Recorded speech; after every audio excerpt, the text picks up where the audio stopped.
4 kilo കപ്പ നല്ല കൊത്തിയ ശേഷം നല്ലപോലെ കഴുകിയ ശേഷം നമ്മൾ ആവശ്യത്തിന് ഉപ്പും മഞ്ഞളും ഇട്ട് ഇത് വേവിച്ച് ഇതേ വേവാകണം.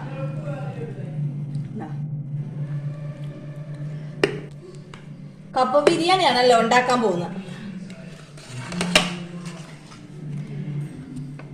2.5 കിലോ വാരിയല്ല, അതായത് ഇറച്ചിയോട് കൂടിയ വാരിയല്ലാണ് ഇത്.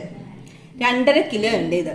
അത് ആവശ്യത്തിന് നല്ലപോലെ ഈ വാരിയല് നല്ലപോലെ കഴുകിയ ശേഷം ആവശ്യത്തിന് ഉപ്പ്, 1 ടീസ്പൂൺ മഞ്ഞൾപ്പൊടി, 6 ടീസ്പൂൺ മുളക് പൊടി, 3 ടീസ്പൂൺ മല്ലിപ്പൊടി, 2 teaspoon garam masala, 2 teaspoon 2 teaspoon meet masala, പിന്നെ ഒരു വലിയ കഷ്ണം ഇഞ്ചി, 8 വെളുത്തുള്ളി. 8 വെളുത്തുള്ളി. അത് വെളുത്തുള്ളി ചതച്ച ശേഷം ഇവയെല്ലാം കൂടെ കൂട്ടി യോജിപ്പിച്ച് നമ്മൾ കുക്കറെ വെക്കുക. ഒരു 1/2 ഗ്ലാസ് വെള്ളമൂടെ എടുത്തു. അത് ഒഴിച്ചിട്ട് നമ്മൾ കുക്കറെ വെച്ച് ഒരു 4 പ്രാവശ്യം അടിക്കുക. അടിച്ചു വേവിച്ചോ മാറ്റി വെച്ച ഇറച്ചിയാണിത്. ഒരു തേങ്ങാമുറി, ഒരു സവോള കഷ്ണം, 5-6 കഷ്ണം കാന്താരി മുളക്. ഇത് ആവശ്യം നമ്മൾ എടുത്തിട്ട് കല്ലേ വെച്ച് ഇടിച്ച് ചതച്ചെടുത്തതാണ് ഇത്.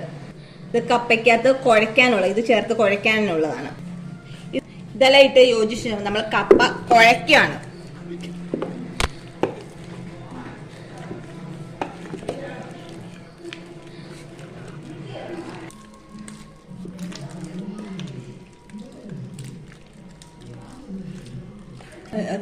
ചാർപ്പം പറയും. ഇപ്പം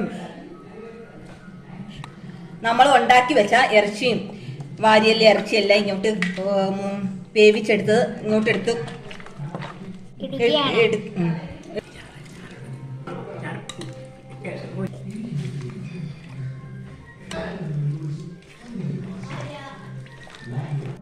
നമ്മള് കപ്പ ബിരിയാണി എന്ന് പറഞ്ഞാൽ 2 കൂടെ ഇട്ട് കുഴച്ചു.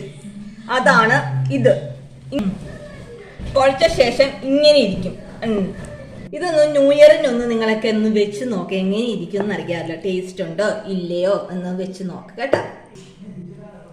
ഇനി നമുക്ക് ഇത് മൂപ്പിക്കാം. കടുകും നല്ലപോലെ കുറച്ച് ഉള്ളിയും വേപ്പിലൊക്കെ ഇട്ട് ഇതിനെ ഒന്നുകൂടെ ടേസ്റ്റ് രൂപത്തിലാക്കാം നമുക്ക്. നല്ല വെളിച്ചെണ്ണയാണ് ഇത്. 2 ടീസ്പൂൺ വെളിച്ചെണ്ണയാണ്.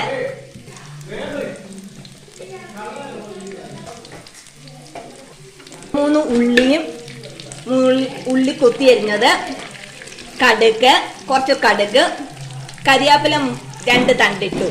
2 തണ്ട് ഇങ്ങനെ ഇതളായിട്ട് ഇട്ടതാണ് ഇത്.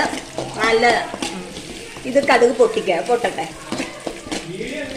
ഇതേ പരുവമാണ്. കടുകൊക്കെ പൊട്ടി